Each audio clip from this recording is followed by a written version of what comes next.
అందరికీ నమస్కారం. Family stories and suspense stories ఛానల్కి మీ అందరికీ స్వాగతం. ఇప్పుడు మనం వినబోయే సీరియల్ ప్రేమ కిరణం 8వ భాగం. రచన కొమ్మూరి సాంబశివరావు గారు. సూర్యప్రకాశ్రావు ఇంకొక సిగరెట్ వెలిగించి అక్కడే నిలబడ్డాడు. ఎంత నీచమైన పని చేశారు! మిమ్మల్ని దేవుడు మళ్ళీ చూసుకున్నాను. భగవంతుడిలో అయినా లోపం ఉంటుంది, కానీ మీలో ఏ లోపము లేదనుకున్నాను. మీ ఔదార్యం, మీ విశాలమైన హృదయం తలుచుకుని మురిసిపోయాను. అది విశాలమైన హృదయం కాదు, ఈర్ష లేకపోవడము కాదు. నా మీద, నా శరీరం మీద మమకారం కానీ, ఈషన్ మాత్రమైన గౌరవం కానీ లేకపోవటం అని నేను అనుకోలేదు. అప్పుడే కడపలో తెలుసుకోవాల్సింది నాకు బుద్ధి ఉంటే. లేకపోయింది. తెలివి మాలిన దాన్ని. బంగారం విగ్రహం అని పూజిస్తున్న విగ్రహం నా కళ్ళ ముందు ఉత్త మట్టి బొమ్మ కాదు, చీడ పురుగుల పుట్టలా కనిపిస్తోంది అని బోరుమని అడవసాగింది సీత. ఏడ్చి సొమ్మసిల్లి నిద్రపోయింది. ఓ రాత్రి వేళ సూర్యప్రకాశ్రావు ఆమె తలనిమురుతో నిద్రలేపాడు. ఉలిక్కిపడి నిద్రలేచింది. నిమిషం పాటు నిద్రమత్తులో ఉండి జరిగిందంతా కలయమో అనుకుంది. తర్వాత జ్ఞాపకం వచ్చి చటుక్కున లేచి కూర్చుంది. ఎందుకు లేచావు అడిగాడు అతను. నేను పైకి వెళ్ళి పిల్లవాడి గదిలో పడుకుంటాను. ఎందుకు? ఇక్కడ పడుకోవడానికే. నాకు ఇష్టం లేదు. అంత రోతగా ఉన్నానా? తల ఊపింది సీత. నువ్వు ఇక్కడి నుంచి వెళ్ళడానికి వీల్లేదు, నువ్వు నాకు కావాలి అన్నాడు అతను. ఎందుకు? కోదండపానికి ఇంకా డబ్బున్న అలాంటి వాళ్ళకి పంచి పెట్టడానికా? మంచం కింద ఎవరినైనా దాచారా ఏమిటి? అడిగింది కసి కొద్దీ. ఒక్క గంతులో లేచి వెళ్ళి సీత జుట్టు పట్టుకున్నాడు. సీత, మంచిగా చెప్తున్నాను, నువ్వు నా భార్యవి అని మరిచిపోకు అన్నాడు. బలహీనంగా నవ్వి, నువ్వంటే నాకు ప్రాణం. నా భార్యను ఒప్పించి నేను పెళ్లి చేసుకుంటానని చెప్పి కడుపు వచ్చాక ఏం చేయను? నాకు భార్య ఉంది, పిల్లలున్నారు. ఎలా? ఎవరికీ చెప్పకు, కడుపు తీయించేయి అన్న మొగుడు ఒకడు. నువ్వంటే నాకెంతో ప్రేమో నీకు తెలియదు. నువ్వే నాకు సర్వస్వం. కానీ మనకు డబ్బు కావాలి కనుక వ్యభిచారం చేసి సంపాదించి నిన్ను నన్ను పిల్లాన్ని పోషించు అన్న మొగుడు ఇంకొకడు. ఆ భగవంతుడు నాకు ఇటువంటి మొగాళ్ళనే ఇవ్వాలా అని తల బాదుకుంది సీత. సీత, అలా ఆవేశపడకు, సావధానంగా ఆలోచించు. నిన్ను నేను చేయమన్న పని ఎంతోమంది చేస్తున్నారు. నోరు ముయ్యి. అట్టడుగున నీ మీద ఇంకా కాస్త గౌరవమో ప్రేమ ఉంటే మళ్ళీ నువ్వు ఇలా అడగటం వలన అదిపోయింది. వదులు నన్ను అంది అతన్ని ఒక తోపు తోసి. వెళ్ళు, కానీ ఒక విషయం జ్ఞాపకం ఉంచుకో. నిన్ను నీ పిల్లాన్ని నేను ఇక పోషించలేను. వద్దు, నువ్వు పోషించద్దు, నన్ను వెళ్ళని, అదే 10,000 అని గదిలోంచి పరిగెత్తింది సీత.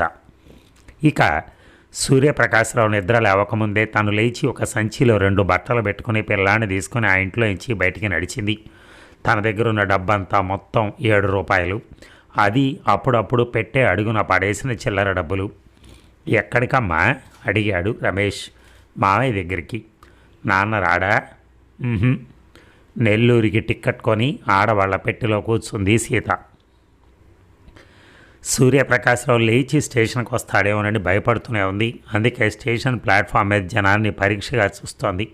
ఎవరో ఒక అతను తన కంపార్ట్మెంట్ వైపు నడుస్తున్నాడు. నడక, మొహం ఎక్కడో చూసినట్టుంది.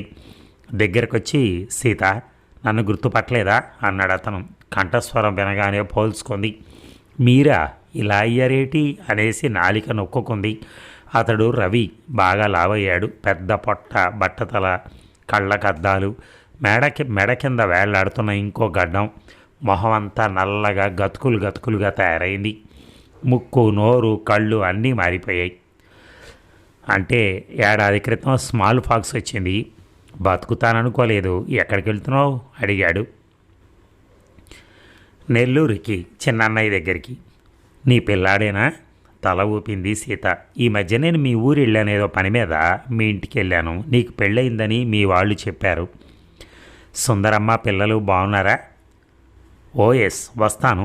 ఎవరో ఫ్రెండ్స్తో కలిసి ప్రయాణం చేస్తున్నాను అని వెళ్ళిపోయాడు రవి. సీతకి నవ్వాలో ఏడవాలో తెలియలేదు. బతుకే హాస్యాస్పదంగా అనిపించింది. ఏ విషయం గురించి తీక్షణంగా ఆలోచించేందుకు బలం లేదు. రైలు కదిలింది, కళ్ళు మూసుకుంది. కనురెప్పల మధ్య నుంచి నీళ్లు చెంపల మీదకి జారుతున్నాయి. ఇక సీత రమేష్తో కామేశ్వరరావు ఇంటికి వెళ్ళి వారం రోజులైంది. సూర్యప్రకాశ్రావు గురించి, అతని వ్యాపారాన్ని గురించి కామేశ్వరరావు ఏవో ప్రశ్నలు అడిగాడు. సీత స్పష్టమైన జవాబులు చెప్పలేదు. భార్యాభర్తల మధ్య ఏదో ఘర్షణ జరిగి ఉండాలని అతను గ్రహించాడు. కానీ చెల్లెల్ని అడగదలుచుకోలేదు. వారం రోజుల తర్వాత కామేశ్వరరావుకు ఉత్తరం వచ్చింది. అది చదివి సీతకిచ్చాడు. కాముకి నాన్నగారికి ఈ మధ్యన ఒంట్లో బొత్తిగా బాగా ఉండట్లేదు. రోజు డాక్టర్ వచ్చి మందులు ఇస్తున్నాడు. కానీ ఇక అట్టే కాలం ఉండరని చెప్పాడు. కనుక నీకు వీలుగా ఉంటే ఒకసారి ఉమ్మని పిల్లల్ని తీసుకునిరా. ఈ మధ్య సూర్యప్రకాశ్రావు నాన్నగారికి ఉత్తరం రాశాడు. ఆయన ఉత్తరాలు చదివే స్థితిలో లేరు. నేనే చింపి చదివాను. సీత పిల్లాన్ని తీసుకుని వెళ్ళిపోయిందని, తనకి సీతకి సంబంధం లేదని రాశాడు. ఎందుకు వెళ్ళిపోయిందో, ఎక్కడికి వెళ్ళిపోయిందో రాయలేదు. ఈ విషయం తెలియచేయటం తన బాధ్యత కనుక తెలియచేశాను అని రాశాడు. సీత విషయం నీకేమైనా తెలుసా? నీకు ఉత్తరాలు ఏమైనా రాసిందా? నీ దగ్గరకు వచ్చిందా? వెంటనే జవాబు రాయి. రంగా. సీత ఉత్తరం అంతా చదివి మడిచి అన్న చేతికిచ్చింది.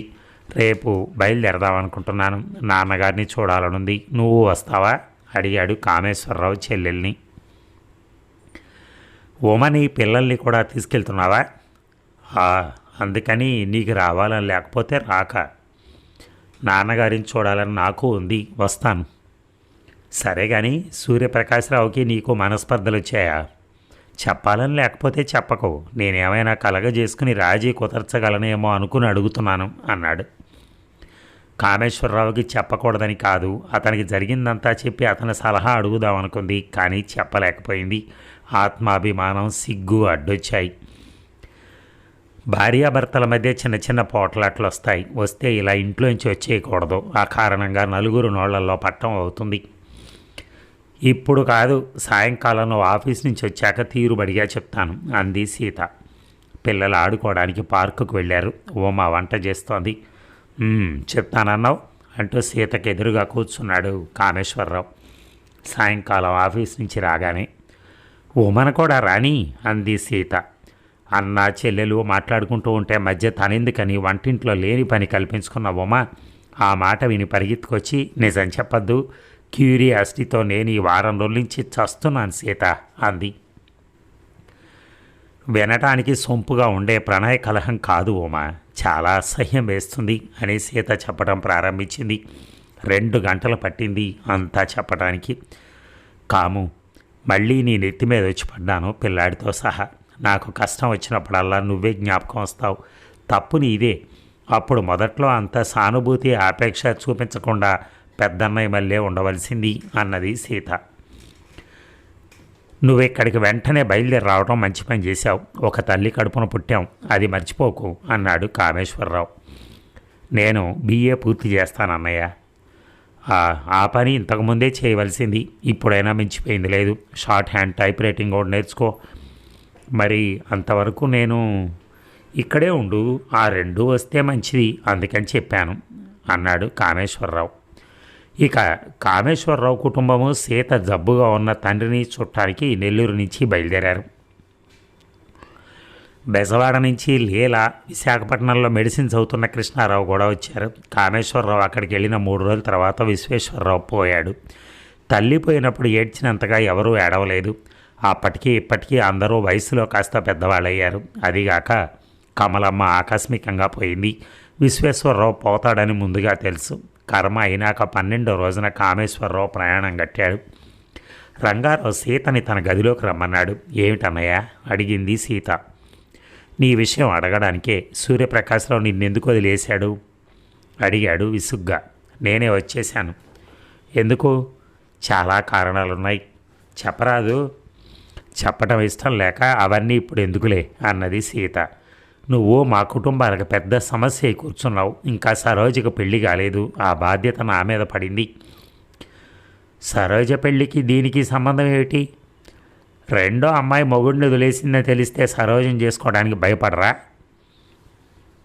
చదువుకుంది కదా, హాయిగా ఉద్యోగం చేసుకుంటోంది. కట్నం పోసి పెళ్లి చేయకపోతేనే అన్నది సీత. ఎవడికో పిల్లని కానీ నువ్వు కాము నెత్తి మీద పడేసినట్టు ఇక్కడ సరోజ కూడా ఒక పిల్లని పడేసి వెళ్ళిపోవడానికే? చాలు చాలు, కుటుంబంలో నీలాంటిది ఒకటి ఉంటేనే చస్తున్నాం. ఇప్పుడు నా వల్ల నీకు వచ్చిన చికాకేమిటి? ఇది చాలదు, ఏదో కష్టపడి పెళ్లి చేశాం, ఆ మొగుడికి ఒక పిల్లాన్ని కానీ వదిలేస్తే ఎలా? ఏం జరిగిందో చెప్తే సమాధానం సమకూర్చడానికి ప్రయత్నిస్తాను. అనవసరం. అనవసరం ఏమిటి? ఏం చేస్తావు? కాముగాడు ఇంట్లో పడి తింటూ ఉంటావా? అసలే వాడికి జీతం తక్కువ, 2 పిల్లలు, పైగా నీ పిల్లలు నువ్వు. అన్యాయం కదూ. నేను ఇక్కడుంటే నీకు కష్టంగా ఉంటుందేమో కానీ కాము అన్నయ్యకి కష్టంగా లేదు. ఆయన అక్కడ ఉండటం కూడా ఇంకొక ఏడాదే. తర్వాత BA పూర్తి చేస్తున్నాను, షార్ట్ హ్యాండ్ టైప్ రైటింగ్ నేర్చుకుంటున్నాను. ఎక్కడైనా ఉద్యోగం చేసి నా పొట్ట నా పిల్లల పొట్టలు నేను పోషించుకుంటాను అంది గర్వంగా. 2 పిల్లల్ని పెట్టుకుని ఏ పట్టణంలోనూ ఉంటావా? అవును. అటువంటి జీవితం నీకు పనికిరాదు. నీకు నిగ్రహం లేదు. తండ్రి తల్లి అన్న వదిన ఇంతమంది ఉండగా మా కళ్ళల్లో దుమ్ము కొట్టి ఇక్కడే పాడు పని చేసావే. ఒంటిగా ఉంటే నీకు హద్దు పద్దు ఉంటుందా? ఏమవుతుంది?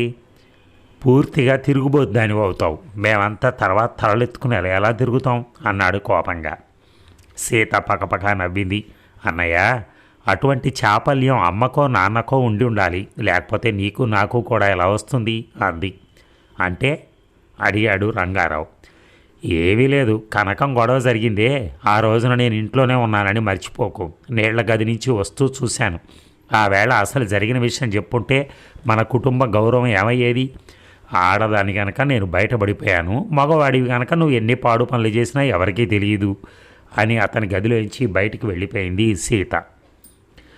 ఏమిటన్నయ్య చెప్తున్నాడు నీకు అడిగాడు కామేశ్వరరావు. ఏమీ లేదు, ఉద్యోగానికి ఏ ఊరికైనా వెళ్తే జాగ్రత్తగా ఉండమన్నాడు అంది. ఇక క్షణం తీరిక లేకుండా ఉంది సీతకి. పొద్దున్న లేవగానే 1 గంట చదువుకుని ఆదరాబాదరా స్నానం చేసి టైప్ రైటింగ్ క్లాస్కి వెళ్ళేది. తర్వాత ట్యూటోరియల్ కాలేజీకి, సాయంకాలం షార్ట్ హ్యాండ్ నేర్చుకునేందుకు వెళ్ళేది. ఉమా, ఇంటి పని అంతా నీకే వదిలేయటం న్యాయంగా లేదు అన్నది సీత ఉమతో ఒక రోజున. నీ చదువు కానీ ఎప్పుడూ నేను చేసే పనేగా, నీ వలన ఏమి ఎక్కువైంది అని జవాబు చెప్పింది ఉమ. ఉమకు పని ఎక్కువైందని సీతకు తెలుసు. రమేష్కి నీళ్లు పోయటం, డ్రెస్ చేయటం, స్కూల్కు పంపటం. తను చదువుతూ కూర్చునుంటే ఉమే కాఫీ తెచ్చిచ్చేది. ఉమే తన చీరలు ఉతికి మడత పెట్టేది. ఒకటేమిటి, ఇలాంటి చిన్న చిన్న పనులు ఎన్నో చేసేది ఉమ. డబ్బు విషయంలో కూడా కామేశ్వరరావు ఇబ్బంది పడుతున్నాడని సీతకు తెలుసు. ఇన్స్టిట్యూట్కి, కాలేజీ జీతం తనకి, రమేష్కి బట్టలు, పుస్తకాలు, భోజనం ఖర్చు కాక ఇవి కూడా పైన పడ్డాయి. అన్నయ్య, కాలర్ దగ్గర చిరిగింది నీ షర్టు అంది సీత ఒక రోజున. అలాగా అని ఊరుకున్నాడు కామేశ్వరరావు. చూసుకోలేదు అడిగింది మళ్ళీ. అతను నవ్వు ఊరుకున్నాడు. వేరే షర్ట్ వేసుకో. లేదు, చాకలాడు బట్టలు తేవటం ఈసారి ఆలస్యం చేశాడు. ఇలాంటి స్వల్ప విషయాల వల్ల సీతకు తన వల్ల వాళ్ళు ఎన్ని ఇబ్బందులు పాలవుతున్నది తెలిసొచ్చింది. నేను చదువు మానేసి ఎక్కడైనా ఉద్యోగం చేద్దామని ఆలోచిస్తున్నాను అన్నది అన్నతో ఒక రోజున. ఇప్పుడు నీకేం ఉద్యోగం దొరుకుతుంది? అయినా చదువు మానేయటం దేనికి? నా వల్ల మీరు డబ్బుకి ఇబ్బంది పడుతున్నారు. నాన్సెన్స్, ఇంకో 6 నెలలే కదా. అది కాదన్నయ్య, నువ్వు చిరిగిన బట్టలు వేసుకుంటున్నావు చూడు. అదే అని నవ్వి సీత, నువ్వు ఉద్యోగంలో చేరి సంపాదించడం మొదలెట్టాక నాకు సిల్క్ సూట్లు, షర్ట్లు కొనిపెట్టు అని వెళ్ళిపోయాడు కామేశ్వరరావు. సీతకు BAలో క్లాస్ వచ్చింది. టైప్ రైటింగ్ లోయర్, హయ్యర్ కూడా పాస్ అయింది. ఉద్యోగం కోసం రోజు దినపత్రిక చూసి అప్లికేషన్లు వేయటం ప్రారంభించింది. 2 నెలల తర్వాత ఇంటర్వ్యూకి రమ్మని ఉత్తరం వచ్చింది ఒక కంపెనీ నుంచి. సాయంకాలం కామేశ్వరరావు ఇంటికి రాగానే సంతోషంతో ఉత్తరం చూపించి, అన్నయ్య రేపే వెళ్ళాలి, ఎల్లుండి ఇంటర్వ్యూ చెప్పింది సీత. చాలా పెద్ద ఇంగ్లీష్ కంపెనీ, మంచి జీతం ఇస్తారు అన్నాడు అతను. అడ్వర్టైజ్మెంట్లో వేశారుగా 250. రేపు ఎక్స్ప్రెస్లో బయలుదేరు. ఒంటిగానా? నీకు సెలవు దొరకదా అని అడిగింది. కామేశ్వరరావు నవ్వి, ఒంటిగా ఇంటర్వ్యూకి వెళ్ళలేని దానివి అసలు ఉద్యోగం ఎలా చేస్తావు అన్నాడు. ఉద్యోగం వస్తే సరే అని గొణిగింది సీత. సెలవుకి ప్రయత్నిస్తాను అని కామేశ్వరరావు ఇంట్లోకి వెళ్ళి అరగంట తర్వాత మళ్ళీ బయటికి వెళ్ళాడు. అన్నయ్య ఎక్కడికి వెళ్ళాడు అడిగింది సీత ఉమని. మేనేజర్ ఇంటికి సెలవు అడగడానికి. ఒక గంట తర్వాత తిరిగి వచ్చి సారీ సెలవు ఇవ్వనన్నాడు అని పెదిమ విరిచాడు. కామేశ్వరరావు చెల్లెలి కూడా స్టేషన్కి వెళ్ళి టికెట్ కొనిచ్చి రైలు ఎక్కించి 50 రూపాయలు ఇచ్చాడు. ఇంతెందుకు అడిగింది సీత. ఈ డబ్బు కూడా చాలకపోవచ్చు, వెంటనే ఉద్యోగంలో చేరవలసి వస్తే అక్కడే ఉండిపోవాలి కదా. నెలాఖరున ఎక్కడి నుంచి వచ్చింది ఈ డబ్బు నీకు? ఆ విషయం నీకెందుకు అన్నాడు కామేశ్వరరావు కాస్త విసుగ్గా. వైడబ్ల్యూసీఏలో దిగింది సీత. ఒంటిగా వచ్చే ఆడవాళ్ళు దిగటానికి ఆ రోజుల్లో అదొక్కటే చోటు. మాట్లాడటానికి తెలిసిన వాళ్ళు ఎవళ్ళు లేరు. తనకు ఆ ఉద్యోగం వస్తుందా, తన కష్టాలు గట్టెక్కుతాయా అని ఆలోచిస్తూ ఆ రాత్రి అంతా నిద్రపోలేదు. మర్నాడు పొద్దున్నే చకచక స్నానం డ్రెస్సు ముగించి 8 గంటలకల్లా బయలుదేరింది. మౌంట్ రోడ్లో ఉంది ఆ కంపెనీ. 3 అంతస్తుల మేడ. సీతతో పాటు ఇంటర్వ్యూలో ఇంకొక 20 మంది వచ్చారు. ఆ 20 మందిలో 18 మంది ఆంగ్లో ఇండియన్స్. వాళ్ళు ఒకళ్ళతో ఒకళ్ళు మాట్లాడుకుంటున్నారు, నవ్వుకుంటున్నారు. తనలాగా ఆదుర్దాగా లేరు. ఉద్యోగం వస్తే వస్తుంది, లేకపోతే లేదు అన్న ధిలాస వాళ్ళల్లో కనపడుతోంది. 11:30కి తనను లోపలికి పిలిచారు. పెద్ద గది మధ్య ఒక బల్ల. ఆ బల్లకు 3 పక్కల ముగ్గురు. ఒక అతను తెల్లవాడు, ఒక అతనికి తలపాగా, నుదుటి మీద చందనం బొట్టు, ఇంకొక అతను స్వదేశీయుడే కానీ ఫుల్ సూట్లో ఉన్నాడు. సీత తన డిగ్రీ సర్టిఫికెట్, ఇతర యోగ్యతా పత్రాలు ఇచ్చింది. తెల్లతను వాటిని చూసి పక్కన పెట్టి, ఆఫీసు స్టెనోగ్రాఫర్ ఉద్యోగం. పొద్దున 8 గంటలకు ఆఫీస్కి రావాలి. మధ్యాహ్నం 12 నుంచి 2 గంటల వరకు భోజన విరామం. సాయంకాలం 5 గంటలకు ఆఫీస్ మూసేస్తాం. మీకు ఈ టైమ్స్ వీలుగా ఉంటాయా అడిగాడు. Yes sir. షార్ట్ హ్యాండ్లో ఈ ఉత్తరం డిక్టేషన్ తీసుకుని తర్వాత ఆ టైప్ మిషన్ మీద టైప్ చేయి అని అడిగాడు. ఎస్ సార్ అంది. ఆయనే డిక్టేట్ చేస్తాడేమో అని భయపడ్డది. త్వరగా మాట్లాడటం వల్లనో ఉచ్చారణలో వ్యత్యాసం ఉండటం వల్లనో అతను ఇంగ్లీష్ తనకు స్పష్టంగా తెలియటం లేదు. ఫుల్ సూట్లో ఉన్న అతను ఉత్తరం ఇంగ్లీష్లో చెప్పడం ప్రారంభించేసరికి సీత మనసు కుదుట పడింది. ఉత్తరం చెప్పడం అయిపోగానే వెళ్ళి టైప్ చేసి తీసుకునిరా అన్నాడు తెల్లతను. సీత వెళ్ళి ఉత్తరం టైప్ చేసి తీసుకొచ్చి బల్ల మీద పెట్టింది. చేతి గడియారం చూసి ఆ ఉత్తరం మీద ఏదో రాశాడు తెల్లతను. నువ్వు వెళ్ళు, తర్వాత తెలియబరుస్తాం అన్నాడు తలపాగా మనిషి. సీత లేచింది. జస్ట్ 1 మినిట్ అని ఆ తెల్లతను మిగతా ఇద్దరితో ఇంగ్లీష్లో మాట్లాడటం ప్రారంభించాడు. ఆ ఇద్దరు తలలూపారు. కూర్చో, నువ్వు బయట ఊరి నుంచి వచ్చావు కదా, తర్వాత నీకు ఉత్తరం రాయటం దేనికి, ఇప్పుడే మాట్లాడదాం అని క్షణం ఆగి, నువ్వు వెంటనే డ్యూటీలో చేరగలవా అడిగాడు అతను. సీత తల ఊపింది. నీకు పెళ్ళయిందా? నీ భర్త అనుమతి తీసుకున్నావా? వివాహమైంది అని ఊరుకుంది సీత. పిల్లలా? ఒక కొడుకు 2వ క్లాస్ చదువుతున్నాడు. నీ భర్తకి ఏం ఉద్యోగం? నేను నా భర్త విడిపోయి చాలా కాలం అయింది, అందుకే ఉద్యోగం కోసం ప్రయత్నిస్తున్నాను అన్నది సీత. తలపాగా మనిషి సీతను పరీక్షగా చూసి, ఓహో అలాగా, ఈ ఊళ్ళో ఎక్కడ దిగావు అని అడిగాడు. వైడబ్ల్యూసీఏలో. గుడ్. జీతం విషయం తెలుసా? సీత తల ఊపింది. ప్రస్తుతం 250తో ప్రారంభిస్తాం. నువ్వు శ్రద్ధగా పనిచేస్తే క్రమేపీ ఎక్కువ చేస్తాం. థ్యాంక్స్ అన్నది సీత. రేపే డ్యూటీలో చేరడానికి నీకు వీలుంటుందా? Yes sir. సీత సంతోషం పట్టలేకుండా ఉంది. గుడ్. రేపు 8 గంటలకల్లా అపాయింట్మెంట్ లెటర్ ఇస్తాను అన్నాడు తెల్లతను. నేల మీద నడుస్తున్నట్టు లేదు సీతకి. మనిషి ఏదో తేలిక అయిపోయినట్టు అనిపించింది. ఇంకా నమ్మలేకుండా ఉంది. ఆ శుభవార్త చెప్పడానికి తనతో పాటు సంతోషపడే వాళ్ళు ఎవరూ లేరు. అదొక్కటే దిగులు. తిన్నగా పోస్ట్ ఆఫీస్కి వెళ్ళి కామేశ్వరరావుకు విపులంగా టెలిగ్రామ్ ఇచ్చింది. 5 రూపాయలు అయింది టెలిగ్రామ్కి. బస్సులో ఎవరో ఒక ఆమెతో మాటలు కలుపుకొని తనకు ఉద్యోగం దొరికిన సంగతి చెప్పింది. ఎవరికో ఒకళ్ళకి చెప్పాలి, చెప్తే కానీ పొంగి వస్తున్న సంతోషం ఆగదు. మరి ఈ భాగం ముగిద్దామా? మళ్ళొక 2 గంటల్లో వినడానికి ప్రయత్నించేద్దాం తరువాయి భాగం. Thank you.